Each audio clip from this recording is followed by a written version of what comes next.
की वरच्या फळीमध्ये माझा पक्षप्रवेश झालेला आहे, मात्र राज्य लेवलला ते एक्सेप्ट नाही आहे. नाताभाऊंचा पक्ष राज्यातील नेते अडचण अनेक नेते अडचणीत ठरत असल्यामुळे आता खडसेंचं तर मला कळतच नाही काय बोलावं त्यांच्याबद्दल. मी वरती म्हणजे नड्डा साहेबांनी प्रवेश केलेला आहे, कधी म्हणता अमित भाईंनी प्रवेश केलेला आहे, माननीय अमित भाईंनी प्रवेश केलेला आहे, पण खाली ते फोटो येऊ देत नाही. आता आम्ही त्यांच्यापेक्षा मोठे आहोत का? आता वरिष्ठांनी जर त्यांचा प्रवेश केलेला आहे तर आम्ही त्यांना थांबवणारे कोण आहोत? उगाच आमचं नाव घालायचं आणि सोयीचं राजकारण करायचं. सोयीचं राजकारण म्हणजे सून आली की आपण मी BJPचं काम करतो, आता राष्ट्रवादी की मी मुलीचं काम करतो, मी कुठे मला समजत नाही, मी इकडे का तिकडे, राष्ट्रवादीचं आहे का भाजपचं आहे हे मला कळत नाही असं ते म्हणतायत. शरद पवार साहेब म्हणताय राजीनामा देऊ नको. आता तुम्ही जर म्हणताय मी रक्षा खडसेंचं काम केलं तर मग तुम्हाला ते पक्षात कसं काय ठेवताय? तुमच्या आमदारकीचा राजीनामा का मागत नाही?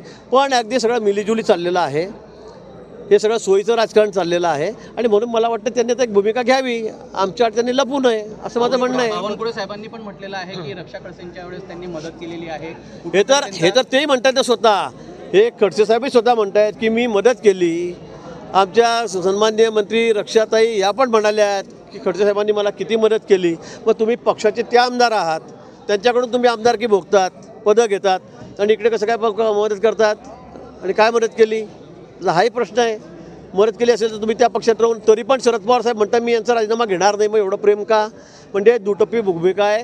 याही दगडावर पाय ठेवायचा, त्याही दगडावर पाय ठेवायचा, अशी दुहेरी भूमिका घेऊन राजकारणामध्ये चालणार नाही. म्हणजे घरामध्ये सगळे पदं पाहिजे, वेगवेगळ्या पक्षांचे पाहिजे, हा कुठला प्रकार आहे आपला? आपण एकच भूमिका स्पष्ट करावी.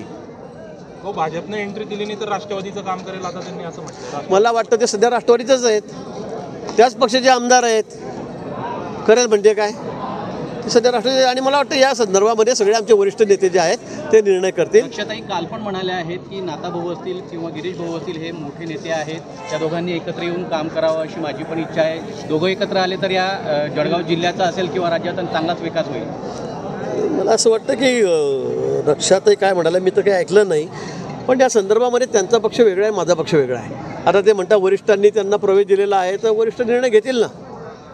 आम्ही वरिष्ठांपेक्षा तर काही वरिष्ठ नाही आहोत, आम्ही तर फार छोटे कार्यकर्ते आहोत. तर तेच म्हणता मी काही खाली कोणाशी बोलत नाही, माझा डायरेक्ट संपर्क वरती आहे, त्यांचं असं म्हणणं आहे. तर त्यामुळे मला असं वाटतं की मग त्याच्या बाबतीत वरिष्ठ निर्णय घेतील. आता कोणाची मजाल आहे का? अमित भाईंनी सांगितलं की इनको ले लिया तर काय आम्ही म्हणणार आहे नाही लिया करके असं म्हणणार आहे आम्ही? नड्डाजी आमचे अध्यक्ष आहेत, नड्डाजी, मान्य नड्डाजी, त्यांनी जर म्हटलं आम्ही प्रवेश दे दिया तर आमची काय मजा आली? आम्ही काय म्हणून नाही देणे का? असं आहे का? पण मला वाटतं काय असेल स्पष्टता त्यांनी एकदा करावी. उगाच इकडे याही दगडावर पाय ते दगडावर पाय म्हणजे असं दुहेरी दुटप्पी राजकारण नाही करता येणार आपल्याला. महाविकास